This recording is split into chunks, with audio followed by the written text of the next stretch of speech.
چار چیزیں ایسی ہیں جس شخص کے اندر پائی جائیں وہ خالص اور پکا منافق ہے۔ اذا تمنا خانہ، جب اس کے پاس امانت رکھی جائے خیانت کرے۔ تو منافق خائن ہوتا ہے، جب بھی امانت رکھی جائے وہ خیانت کرتا ہے۔ اور ہم اس نبی کے ماننے والے ہیں جن کے گھر کے گرد کافروں نے محاصرہ کیا ہے، ننگی تلواریں لیے کھڑے ہیں کہ آج حضور کی زندگی کا چراغ بجھا دیں گے۔ وہ باہر تلواریں لہرا رہے ہیں اور حضور علی کو وصیت کر رہے ہیں کہ صبح ان کی امانتیں واپس کر کے تم بھی مدینے پلٹ آنا۔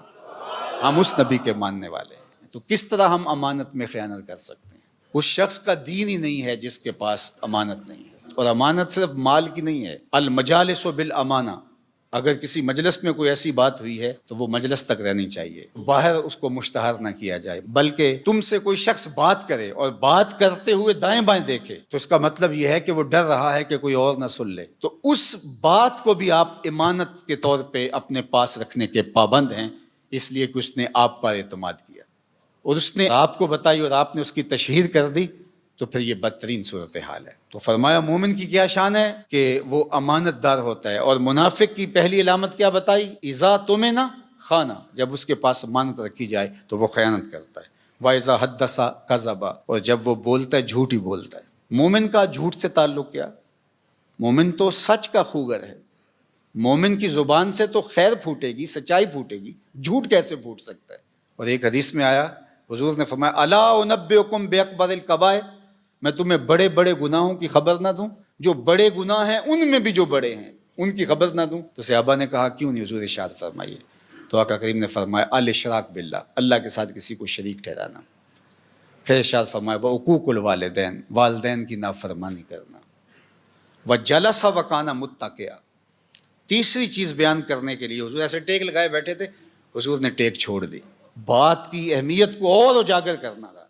اور پھر حضور نے فرمایا الا وقول الزور، الا وقول الزور، الا وقول الزور، اور جھوٹ بولنا، جھوٹ بولنا، جھوٹ بولنا۔ پہلے تو ٹیک چھوڑی اور پھر حضور اتنی بار یہ لفظ بولا کہ صحابہ کہتے ہیں کہ ہمیں بار بار آ رہا تھا کہ حضور اب سکوت اختیار فرما لیں، ہمیں بات کی اہمیت کی سمجھ آ گئی، لیکن حضور بار بار کہتے تھے الا وقول الزور، الا وقول الزور۔ اور شہادت تو زور کے لفظ بھی ہیں، جھوٹی گواہی دینا اور جھوٹ بولنا، تو یہ جھوٹ اتنی بری بات ہے۔ اور ہم سمجھتے ہیں کہ یہ فن ہے، جھوٹ نہ بولیں تو سودا ہی نہیں بکتا۔ میں کہتا ہوں جاپان والوں کا کیسے بک جاتا ہے؟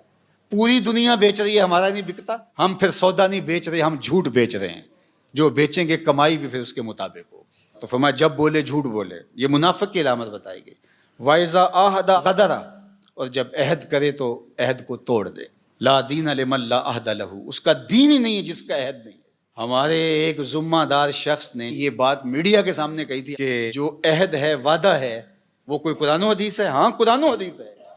لا دین لمن لا عہد لہ، جس کے پاس عہد کی پاسداری نہیں، اس کے پاس دین ہی نہیں ہے۔ اللہ اکبر، یہ دین ہے ہمارا۔ وَإِذَا خَاصَمَ فَجَرَ، اور فرمایا کہ جب وہ کسی سے لڑتا ہے، جھگڑا ہو جاتا ہے، کسی سے الجھاؤ بن جاتا ہے تو گالیاں بکنا شروع کر دیتا ہے۔